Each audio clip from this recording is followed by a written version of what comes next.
hey, good people. Welcome to the Evolving Education Project podcast, hosted by me, Dr. Tiffany M. Niachai, and friends, where we center the educational joys, passions, interests, and inquiries of people of color. This episode is part 4 of our Liberate Your Imagination, the Dark Fantastic, and Black Characters in Fairy Tales, Fantasy, and Sci-Fi series. Okay, so if this is your first time listening to this series, I want you to know that you are listening to the last part. So please stop and start from the beginning, episode 6, and listen all the way through because it's so good. I promise you, it's so good. All right? Okay, moving on. This series is inspired by Dr. Ebony Elizabeth Thomas's book, The Dark Fantastic, Race and the Imagination, From Harry Potter to the Hunger Games. In our last episode, we interviewed D.Q. Abdulwali Grant and John Washington of the Wakanda Alliance program.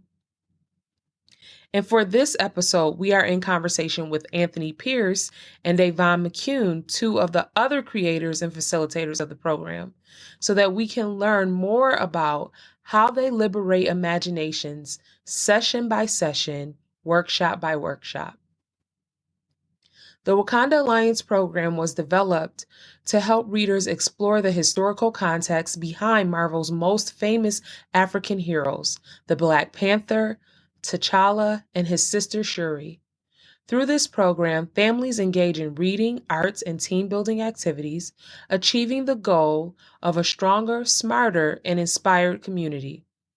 Due to their virtual and in-person programming, Black Panther fans from all over the world have taken the opportunity to join the conversation and connect with like-minded people when it comes to Afrofuturism and expanding knowledge. Y'all, let's get into this conversation. Before I start. Oh, I was like, that's a big countdown. Okay, hello. This I don't have to introduce y'all because we know each other very well. And I'm just so excited to have my brothers from the Wakanda Alliance program on here. And even though I'm going to be asking you all like about it, we can talk about it together. I feel like I am a part of the Wakanda Alliance program. And, I'm really excited about just the community and I really have to shout out y'all, the Wakanda Alliance program, just for even, I really feel like they had a strong influence on me, in terms of creating this podcast and how I think about it and how I want to think about,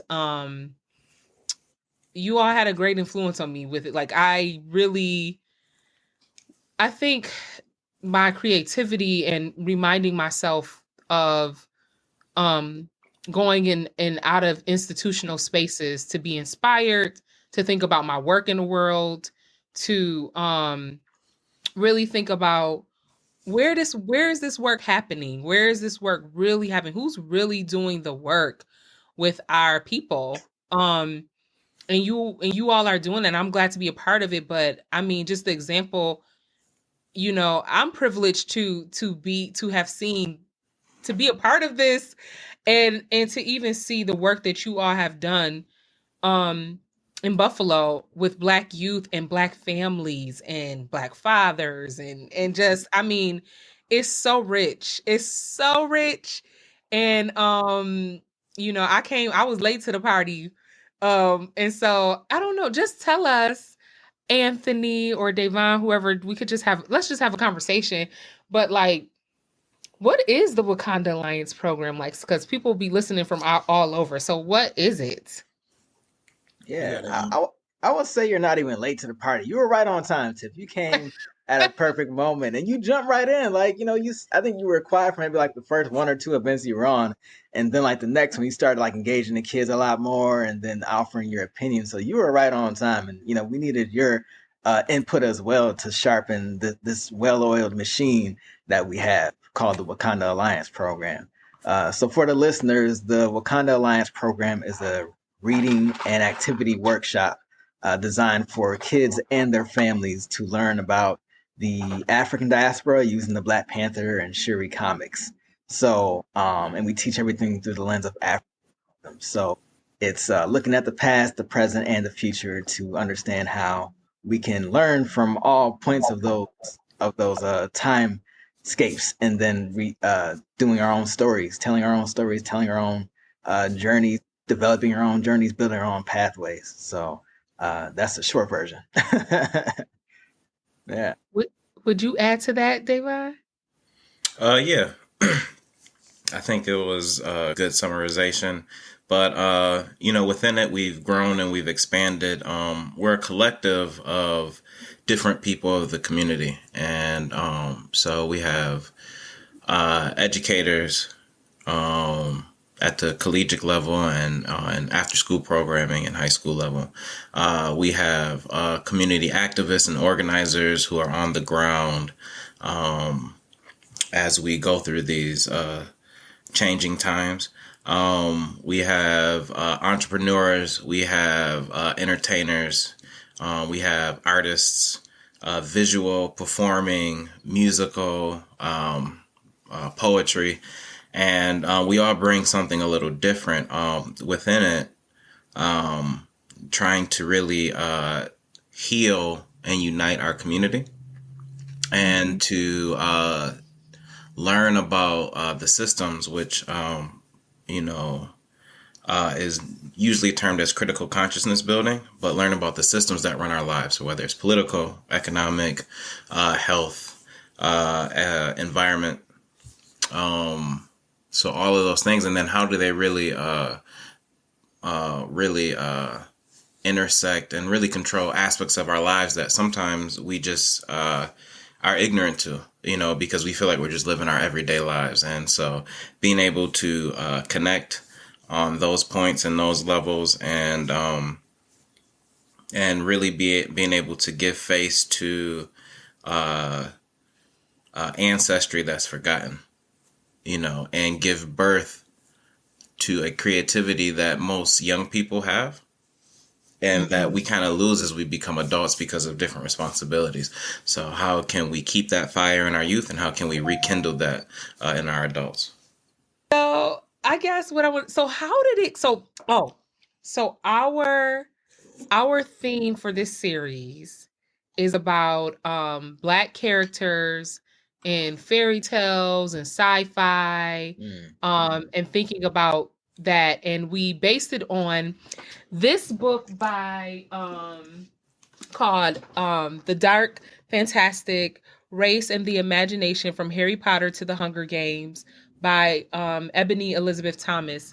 And so I'm really interested. The Wakanda Alliance program is the perfect, I think, iteration of the work, the actualization of these conversations. And so can you tell us the story of how did it get started? So I know a little bit. I know it was the Black Panther movie. And so correct my story. I'm going to say my version of how I think it got started. Okay. All right.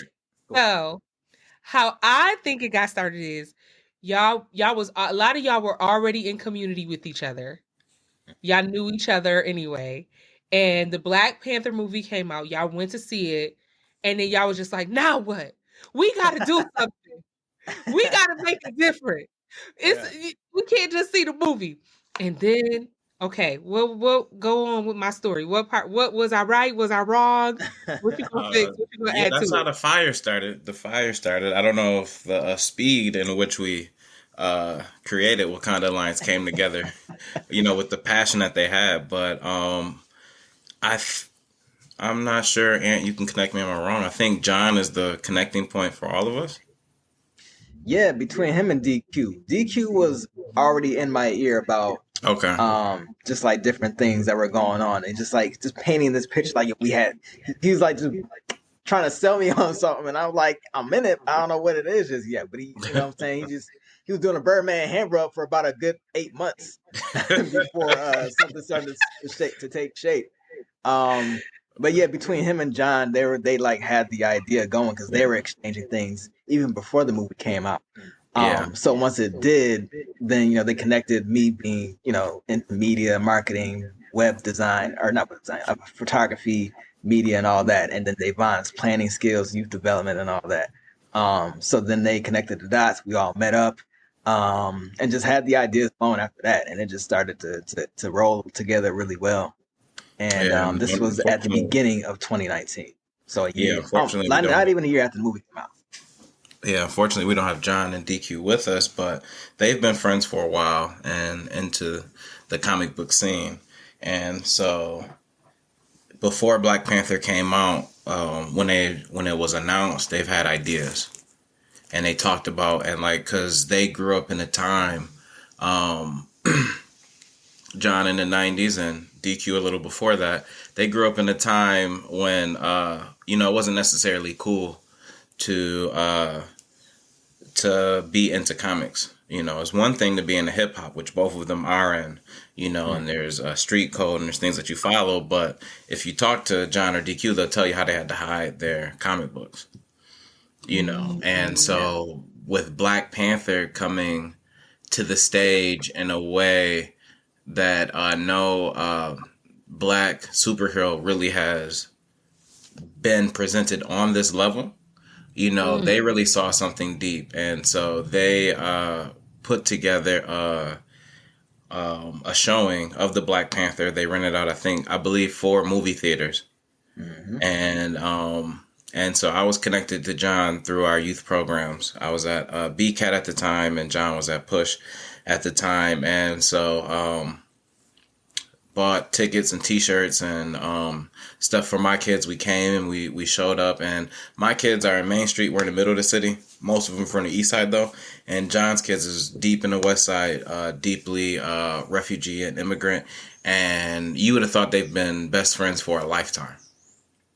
You know what I'm saying? After the movie, we had older people crying. We had young people who never met each other a day in their life, and they were just talking, communicating. We did a group picture, and like it's not just like my kids and their kids; they're mixed up in between. And so John and DQ saw something, and DQ was already a part of something, Pantherca, which kind of laid the foundation of really celebrating arts and music within the culture leading up to the movie. And DQ and John wanted something for the youth specific. And so it took them a year. It took them about a year, and they got to me and Ant. And then, the rest is history. We've been consistent with our programming and planning. And I think we've tried to be very respectful of each other's schedules. And some of us have full-time jobs, some of us are entrepreneurs, so we're trying to be very respectful, and we've grown, I think, in a very sustainable way. And now we're, in about 2 weeks or so, we're going to put down a retainer for a lawyer so that we can be incorporated as a nonprofit. Yeah. Yep. So what do you think, what I saw when I started to become a part of the Wakanda Alliance program, and I would love for you to speak about this, is like, I really saw like this intergenerational space where parents, which I think is really profound. And I think there's so like, y'all listeners, there's so many nuances and so many subsets to this program that they're like really just saying this really briefly, but it is like, they giving me like these quick like answers, but it's so many levels and nuances. It's just so beautiful to see in action.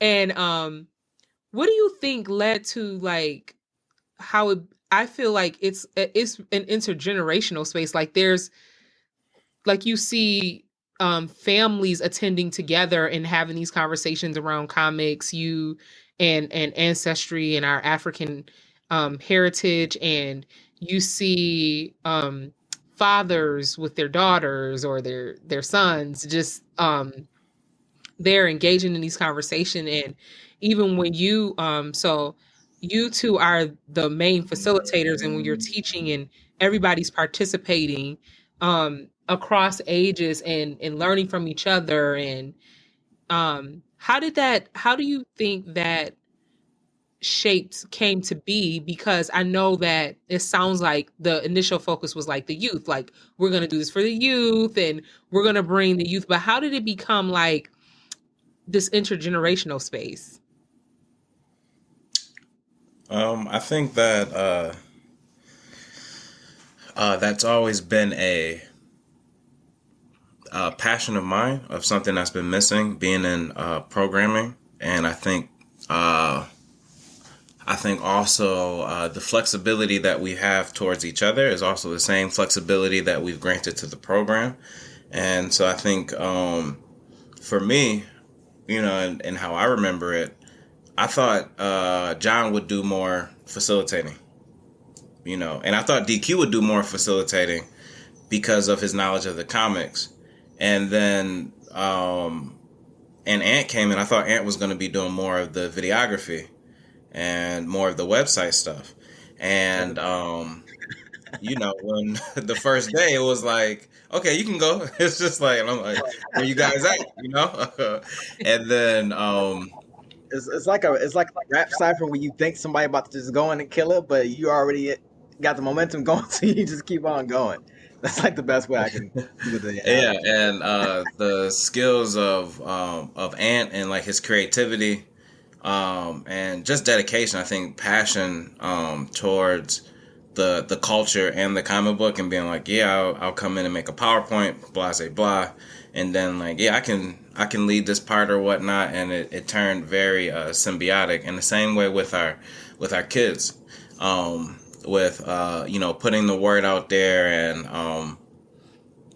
and getting it out there. I think we had some parents stay and they were like, is this all right? And we're like, yeah, it's all right. Stay and do those things.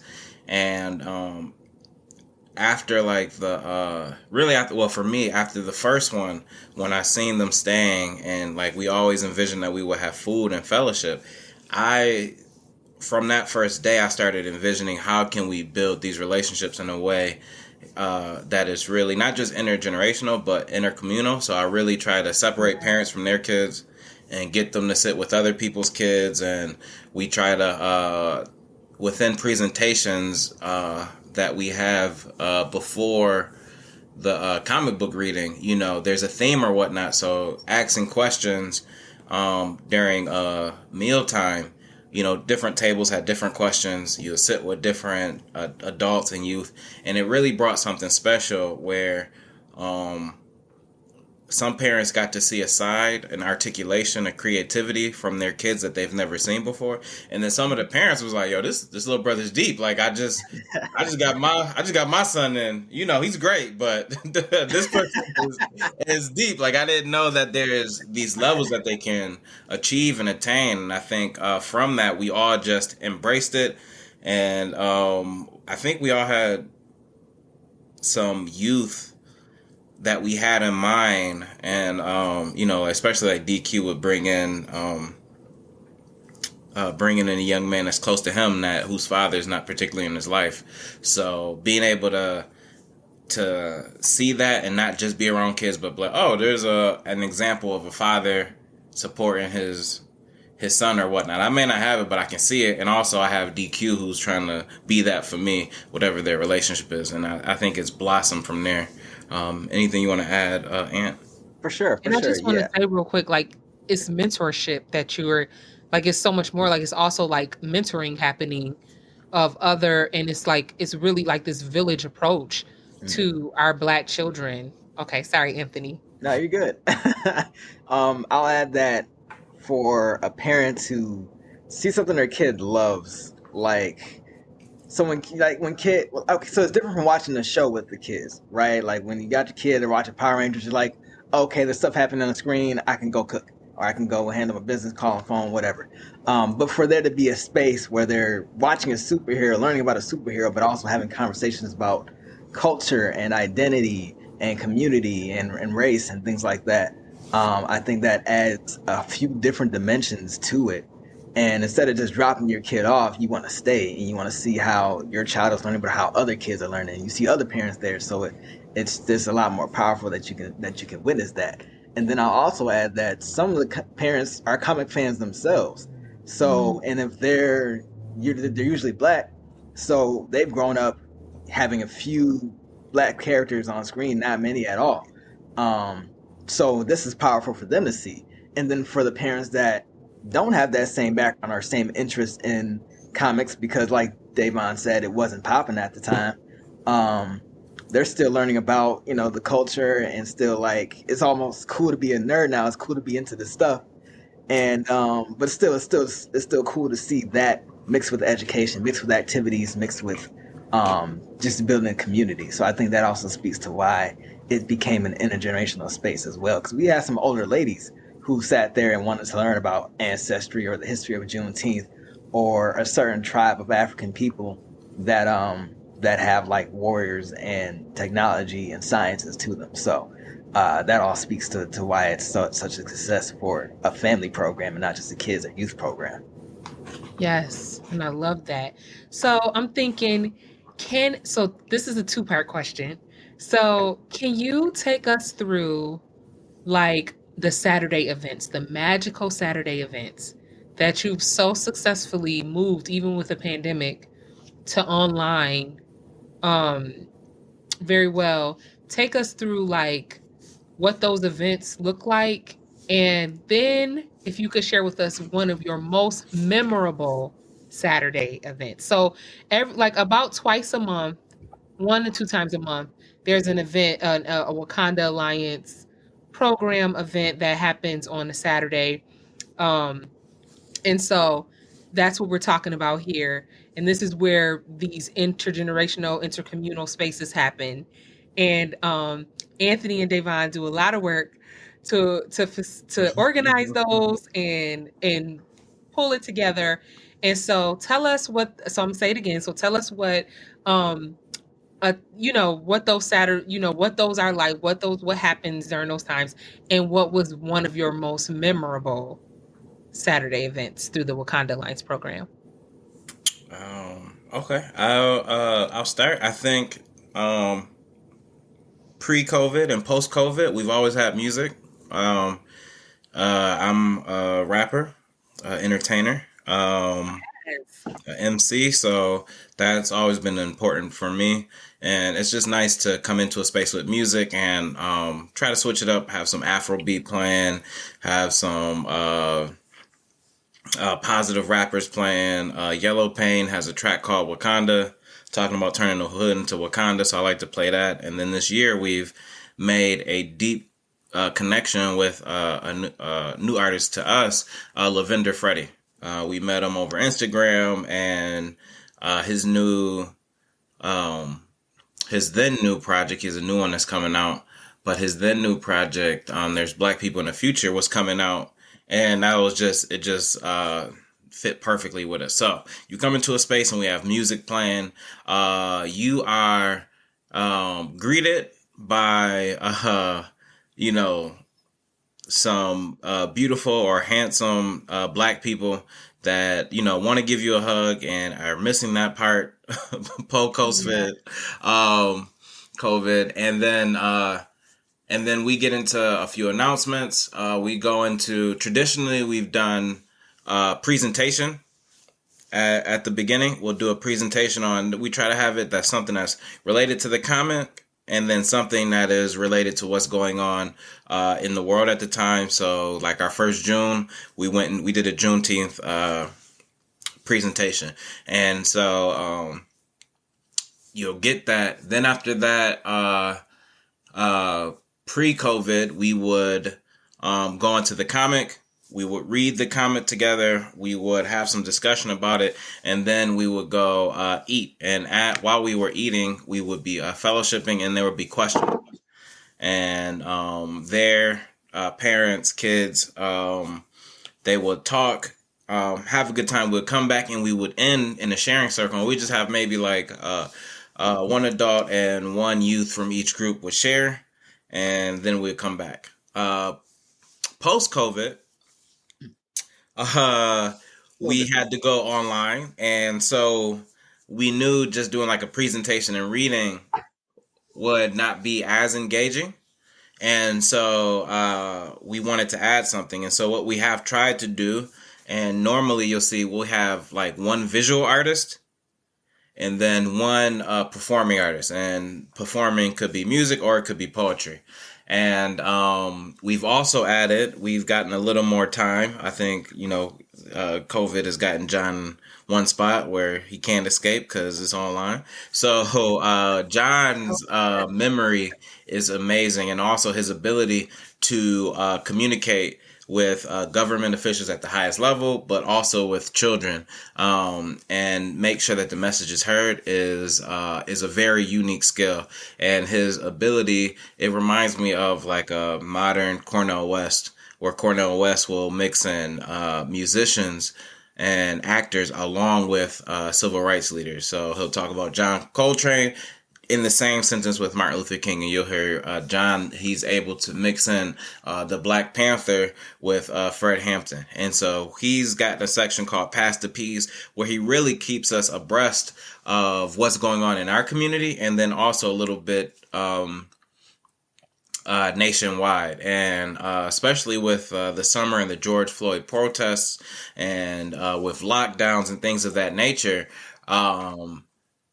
he was in a very unique position, not only being an organizer and being on the streets, but because of his experience with youth, there were a lot of young organizers and activists that were hitting the streets. And if you've seen on Facebook, there was little battles between kind of the old heads and the younger. And John was able to navigate those spaces and be able to say, like, nah, that's a lot of noise. This is what's happening in our streets. They are really fighting for us. They were peaceful until the police came. And so it really added a dynamic that we never had before. And also, post-COVID is our popularity was growing. And so we were able to get attention from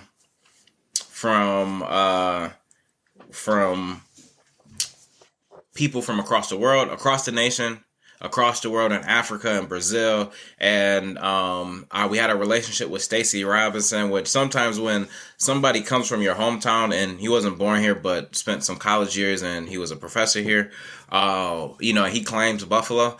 Sometimes when they're in your backyard and they're doing events, they don't seem as big, but to the outside world, what I'm saying, he really is a big deal. And so we were able to connect with his graphic novel, which really was the first graphic novel that was made after Trayvon Martin's passing. And we were able to get his writer on, his publisher on, and it really brought a new level to it. And what's the title of his book? Stacey Robinson's? What's the title? I Am Alfonso Jones. Thank you. And I think Ant is looking for the book so we can show it on the screen. And so that really brought a new level, which was also timing because of the George Floyd. And it's very sad that the book was so relevant. Like, we picked it in January. What we were going to do, and then it was just so timely.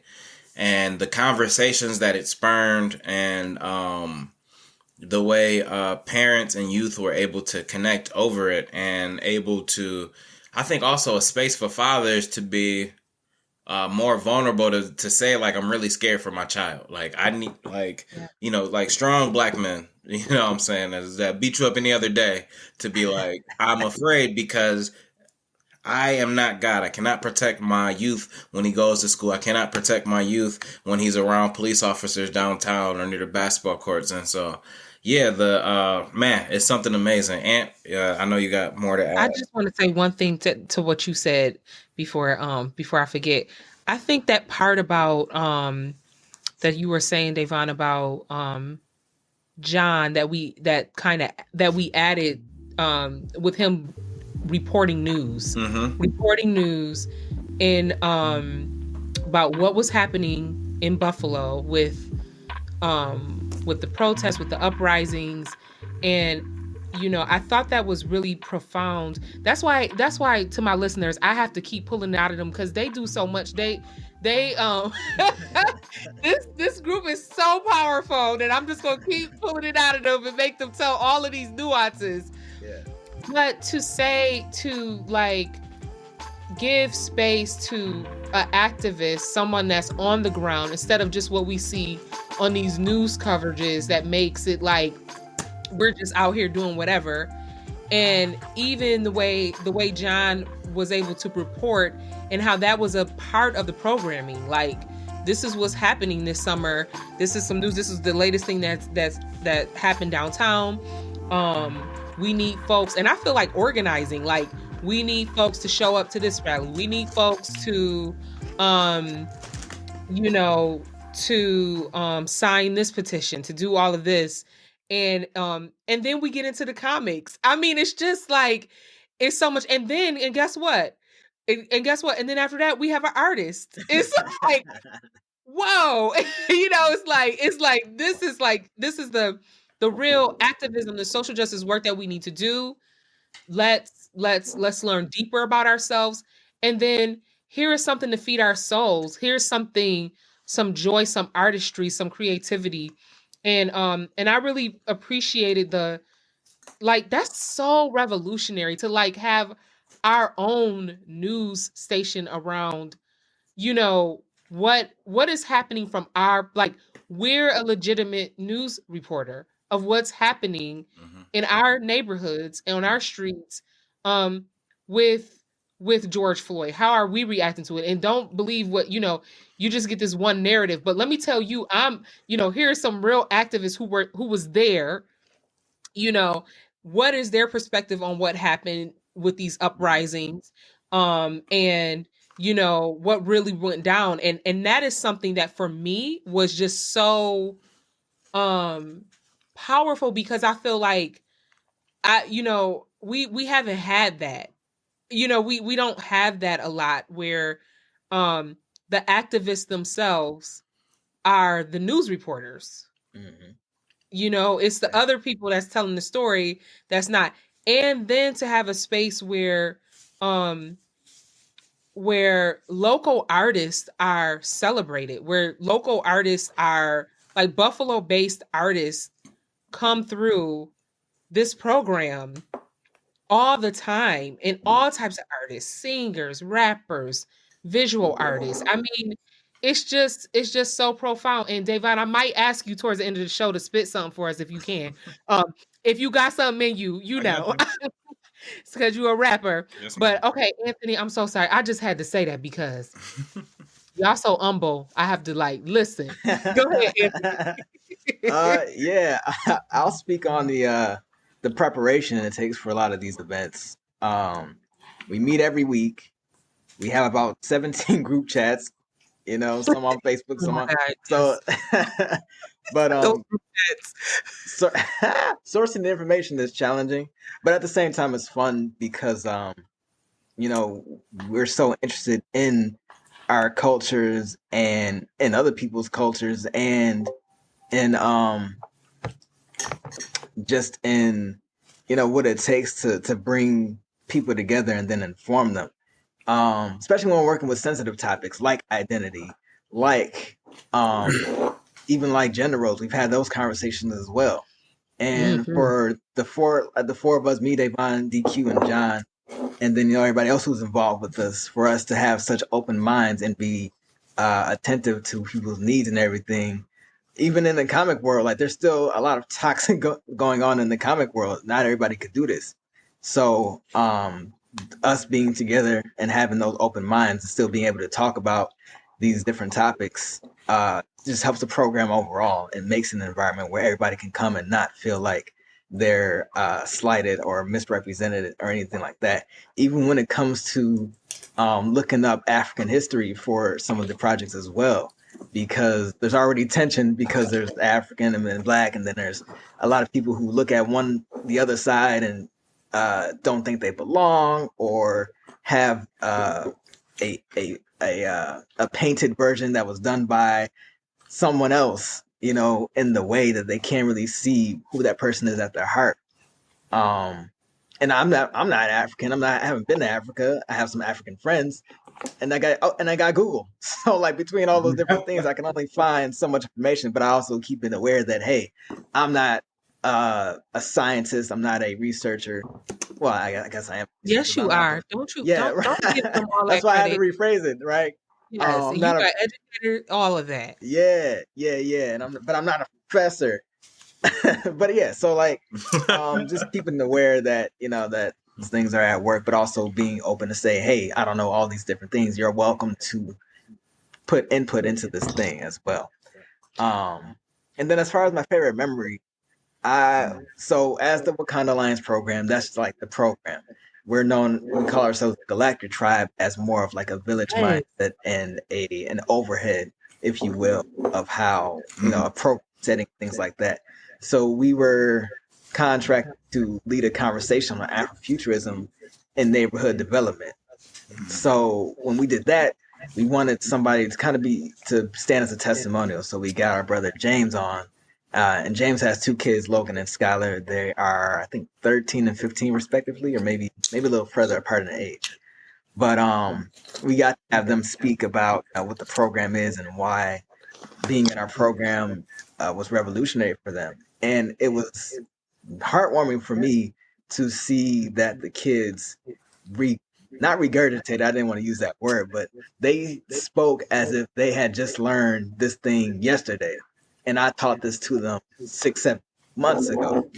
And they were Wow. repeating, things about masks, where the masks come from, which tribe they came from. And I was just like, wow. I've never been, I don't think I've been a teacher before, like a teacher. Like I've taught people things and I've seen people learn from what I've taught. But for me to see something like that come out of the kids, it was just a very warming moment for me. And that's when I realized this thing I always knew this thing was passionate for me. This thing really drives me. This project is not only bigger than me, but I'm a part of it. And that was just a really heartwarming moment for me. Yeah, I think for me, my favorite part is less heart touching, heartwarming. I think I have a lot of those around. But and if you remember, we were teaching at School 45. Yeah. And it was a young lady, and she's a refugee from Africa. Mm-hmm. And she was like, I killed Trump. And we was like, don't say that on the phone or on the internet. Like, you know what I'm saying? Like, she's like, nah, he messes with our people. He said he don't like our country. And she was so serious. Like, she was like, it was like in a matter of fact, like, yo, you don't know what I've been through. No, I mean this. But to see that strength and to see that passion and also the laughter, you know what I'm saying? Because like the adults was like, we was laughing and the kids was laughing. You know, I don't know if they realized the gravity of it, but she's very sincere. And then a part of it, another thing that was within that same day, that same lesson, was I will bring up the city council in Buffalo, New York, which is run by all men, and I'd be like, how many women are the council? Take a guess. I was like, it's 9 of them. How many got? They'd be like, oh, 5, 3. And we'd be like 0, and be like, yo, so when the city's messed up, remember, ladies, it's not your fault, and but to have those conversations, we show them female superheroes that nobody sees unless you're really like super into comics and go to like Comic-Cons and are really like a comic book or superhero buff. So to see their eyes and be like, oh wow, why haven't we talked about that or what? And it's just like, we have to change that, and that's what we want to do. So those moments to be able to share, and for me it's twofold. For me it's like I'm really looking at like how does our community heal and build power, but you don't build power if you ignore the political world, if you ignore governments. So, and then it'll be like, why isn't there any women? Because nobody's showing them strong women that are in place, and so trying to give that opportunity for them to see, to talk, to envision themselves not just as these superheroes they've never seen before, but always, I can do that too. I can be mayor. I can be the first woman mayor, or whatever. So I think that was my most memorable moment. And I've always appreciated how we lean into difficult conversations in the Black community. I mean, even in terms of gender, sexuality, um, and we have those conversations, right? And everyone's coming to these conversations with different experiences, different understanding of terms, different understanding of these experiences. But I appreciate that those conversations are had in the Wakanda Alliance program, and I also appreciate um and I'm talking about specifically like even with the collaboration with Dope Collective, um, and pushing our thinking around particular topics. Um, and I also noticed like the shift, like being okay with like doing the Black Panther comics, but then moving to Shuri, you know, and really centering her and really reading her comics with depth and seriousness and taking that seriously. Like I really appreciated that as well. And so I guess what I want to ask you now is why is it called the Wakanda Alliance? Why that name? Because I came up with it and everybody liked it. I'm kidding. No, you better give me more than that. Don't play with me on this podcast. Don't play with me. I'm trying to be nice, but you know I'm big sis. Right, you're right, big sis. I'm telling.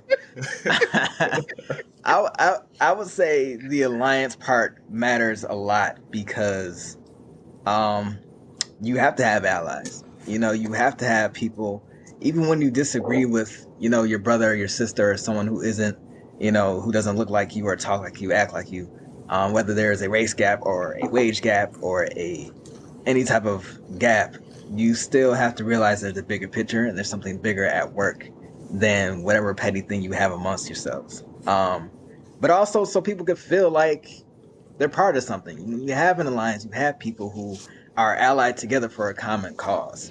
And Wakanda does that for us. Wakanda does that because, I mean, it's fictional in a sense, but at the same time, it's real because it takes parts of different peoples, not just African, but also Black and American, and then Caribbean, and so that also speaks to the alliance part as well. And even in the comic, I just read a passage where T'Challa was delivering a speech, and he's like, basically, there's an invasion going on for Wakanda, and T'Challa calls in like every Black superhero. So like Luke Cage, Falcon, Monica Rambeau, Spider-Man, Miles Morales. He calls in like all these people, and so Wakandans, they're already like, no, we're Wakandan. We're not even African. We're Wakandan. So we don't like jive with any other like group. So why are all these? They don't like outsiders, basically.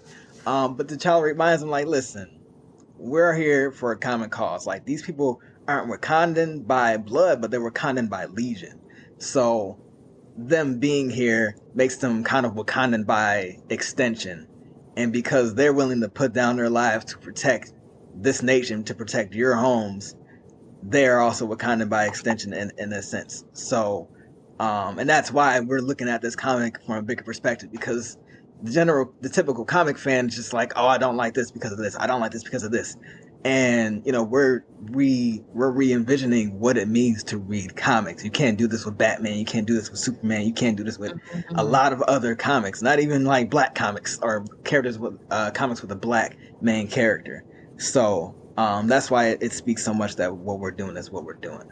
So, yeah. What is it that you can't say more about that? What is it that you can't do? What is so unique about Black Panther and Wakanda? Yeah.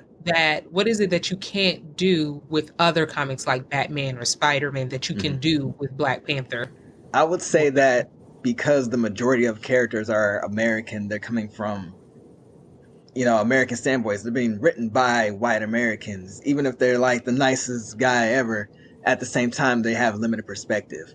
And then when it's Wakanda, it's not Gotham, it's not Metropolis. The people there think differently. People in Africa think a little bit differently than Black people do.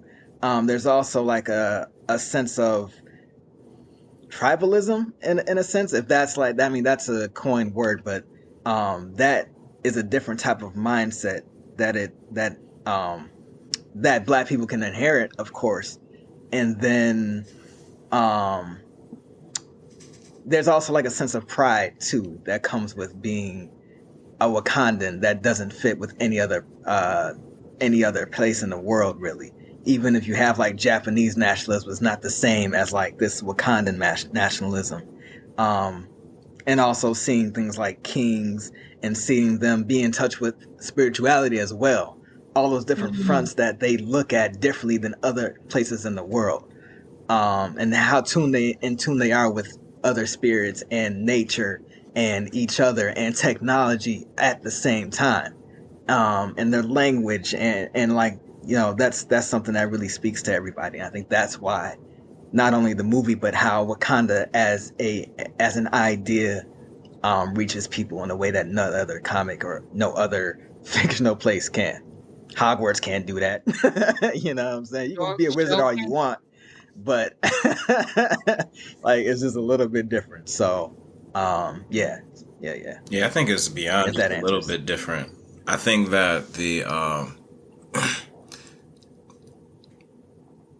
there is no other place that I think Black Panther and Wakanda is uniquely placed in that there is no other place in the superhero world where Black people are not just known for their superhuman strength. So if you look at Black characters, we see that kind of in real life with our basketball players, our football players, our musicians. You know, it looks like a superpower, like, oh, well, you know, Black people can dance and Black people can jump and they can do all that. But when you look at Wakanda, they're the pride of them building themselves. You know what I'm saying? The pride of them building themselves and being exclusionary and being like, well, we had to do that to protect ourselves because we seen how you treated the rest of Africa. Like, we may not have did that if you didn't treat the rest of Africa. You pillaged, you raped, you took our resources, so we must do that. And then also to see I think a lot of times America likes a strong Black man that is peaceful or docile. And so to see one that is ready to fight, ready to avenge his father, go toe to toe with, I don't care if you're good or bad, like, you know, and then also deal with the unintended consequences of being an empire, of having spies different places, of, if you're talking about the movie specifically, even though he didn't agree with Killmonger's approach and what he did, he felt him. He was like, Dad, why would you do this? Why would we just leave them? We have to help them. You know what I'm saying? Like, that was already in him. So how do you balance that with, okay, I'm still a king and we still run a certain way and I'm a king, but I also have this council I have to report to. And then like, if we dive into the comic, he's also set up, because Wakandans are like, yo, we really don't care about the rest of Africa. He also set up you know, like an African Union coalition that was coming together to try to heal those wounds. And so being able, like, it's so deep and so complex and so rich. And so now you're seeing some of the smartest scientists within Marvel's universe is Black. Some of the richest superhero is Black. And you know what I'm saying? So it just flips on his head what we have been, the images and the subliminals that were constantly shown, you know, of what we should be and how we are portrayed. I think is so strong, and because it's mainstream and because it's gained popularity, I think a lot of people can overlook that. And it's a term that I like, where it's like systemic representation. So we look at Obama and we're like, oh yeah, we must be equal now because he's the president, or yo, y'all got y'all Black Panther.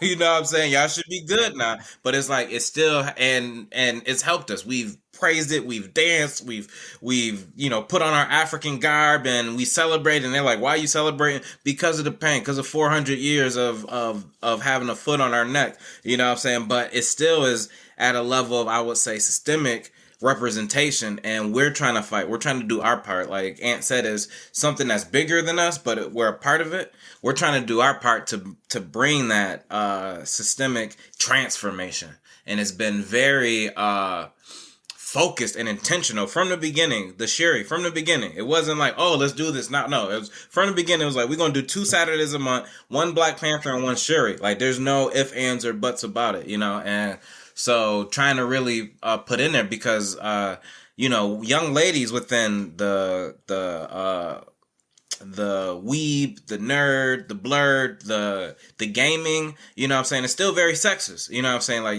video girls that's on video games, some dudes say the horriblest things, you know what I'm saying? Or they only like girls that look good that dress up, you know what I'm saying? And don't give the same attention, you know what I'm saying? So it's like, how can we help change that in a real transformative way and not where it just looks good on the surface? So like Wakanda Alliance is so much deeper than just taking the popular name from the movie and then the alliance. It means so much more. And like with even in our tribe, we are not the same. We have different levels of educations. We have different skills and specialties, and we really try to come together and practice what we're trying to preach to our community. And I have to say that I have witnessed that. And I think that's what's so beautiful. That's why I really wanted y'all to explain like this name, because it's not a gimmick. It's not like, oh, this movie is popular and we're going to be reading some comments, so we're going to call it Wakanda Alliance Program. Like, it's like your response shows, like it's so deeper than that. And even the inner workings and the way you all work together is just the way we work together, the way everybody's respected and flexible and understand that people are doing a lot of different things and doing this program as a labor of love, but still we're committed and we're, you know. And so what I want to ask you, just 2 more questions and then we will be done. But I wanted to ask you, like, what would you recommend for people creating programming for youth or even educators? Like, what could they take away from your processes, our processes in the Wakanda Alliance program? And it doesn't have to be educators in schools, but you could think about educators, teachers, or you could just think about educators generally, and also people who create extracurricular programs, after school programs, or programming for youth. I think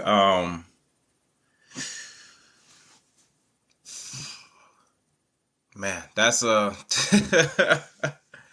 know, we've been kind of rolling with it. Like, we just gotta, we're all good. Like, we're good buddies. We all have something in common, and then like we just build. Commitment. You know what I'm saying? So it's. You said what? Commitment, consistency. Oh yeah, is a very big part. I think naturally. So I work in after school programming, and I work with high school students. I've worked with middle school, mostly high school and college as well. I get a lot of interns and things of that nature. And I think what's lost in traditional programming, even in traditional programming that's tied to, when it's directly tied to a school, I think what's lost is the relationship behind it. And I think it can turn into what's the outcome, whether it be tests or whether it be for like after school program is like attendance. Did they show up all the time and did they do marginally better or things like that? And so if you are a traditional educator, like, what's the reason you got into it? You know what I'm saying? What are you passionate about? And then that relationship with the youth, or we're intergenerational. So really it's the relationship with the parents, with the youth. It's, it's all of that above. And then the consistency. And then there is grace and patience with yourself. I think sometimes we have these grand visions and ideas, and like, we're going to do these things, we're going to accomplish these things, and then it may not go that way. And because I remember, like, I was talking to DQ was like, oh, we need more people. I'm like, yo, just let it build. If we do this for a while, the people will come, and our numbers grew. And our numbers grew from consistency and from doing those things. And then that patience, just being able to learn. Like, being able to learn, how do we get better? Okay, we're getting we did primarily Facebook, and it was like, well, for our audience, it really needed to be Instagram. So in 2019, going into 2020, we switched it up a little bit, and we put more emphasis. And Do we have more time? Are we getting more money? How are we doing this? You know, who should get what money? Like, okay, well, we're in a little bit better positions, man. Maybe we try to push the money to somebody else that needs it more. Just being patient with the process, and believing in what you're doing is important and vital and life changing, because you know life hits like we in a pandemic. Life hits, you know, and so you know you need that consistency and just patience with yourself. Like, oh, we didn't do as well, we'll do it better the next time. And I appreciate what your conversation, which I think a lot of educators and program and administrators and programming directors could learn from, is we get so caught up on the logistics of things sometimes and trying to like what do I want to say?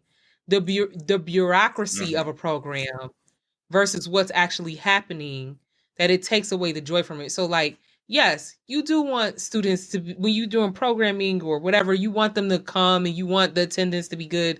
But sometimes we focus so much on that stuff that we're not just creating an experience where they want to come back, right?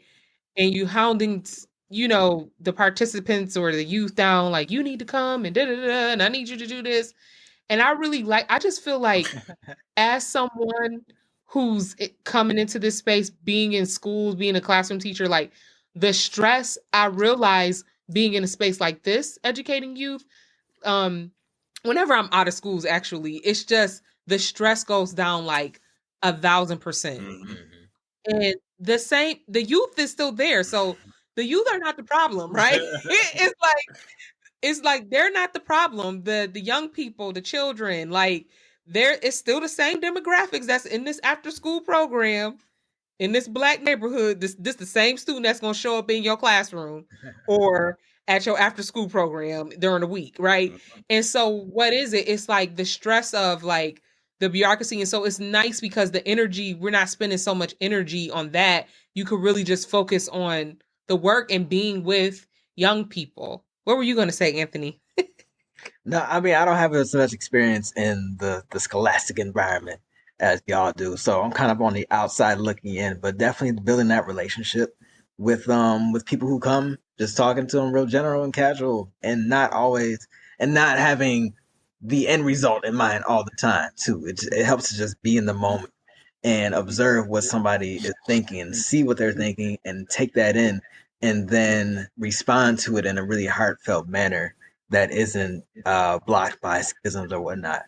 I think that's been one of the more rewarding things, that I can do that with someone and they can give me honest feedback.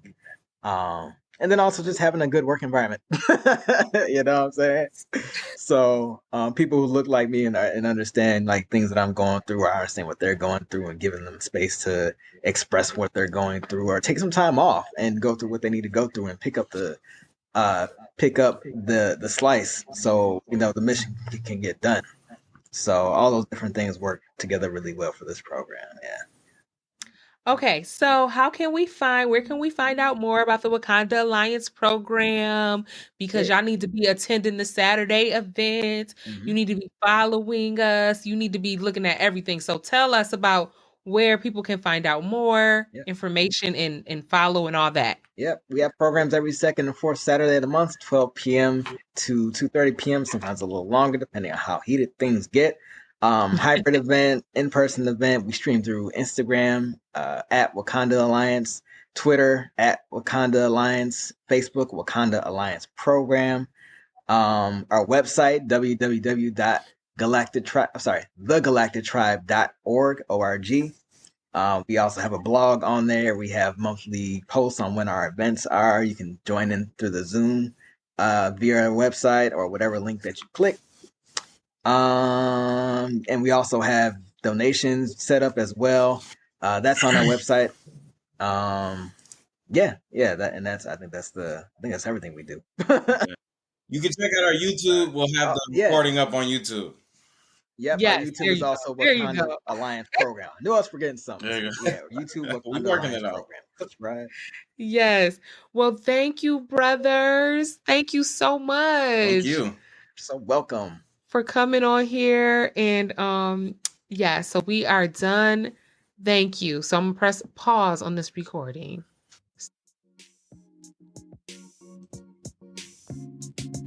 Thank you for listening to part 4 of our Liberate Your Imagination, the Dark Fantastic, and Black Characters in Fairy Tales, Fantasy, and Sci-Fi series. We appreciate Anthony and Devon's discussion around the Wakanda Alliance program as a space that re-envisions what it means to read comics. We especially appreciate their work with youth and families in creating an Afrocentric curriculum that also disrupts oppressive gender dynamics. Well, that's it for this series. We hope that you've enjoyed it, and please know that you'll hear from us soon. To find out more about the Evolving Education Project, to write in, or to join our listserv, check us out at evolvingeducationproject.com. And please download this podcast, subscribe, and follow us on Instagram. Please follow us on Instagram and love all of our posts. Like, just do that one day. I mean, it's a way to support us that's free. Don't you love free support? We hope to cultivate an authentic audience and community. We want you to help us to evolve over time and shape what this could be. Now that you know what we're about, let us know what you want to learn more about, authors that you would like us to interview, discussions you would like to have. Okay, that's all for now, good people. We out.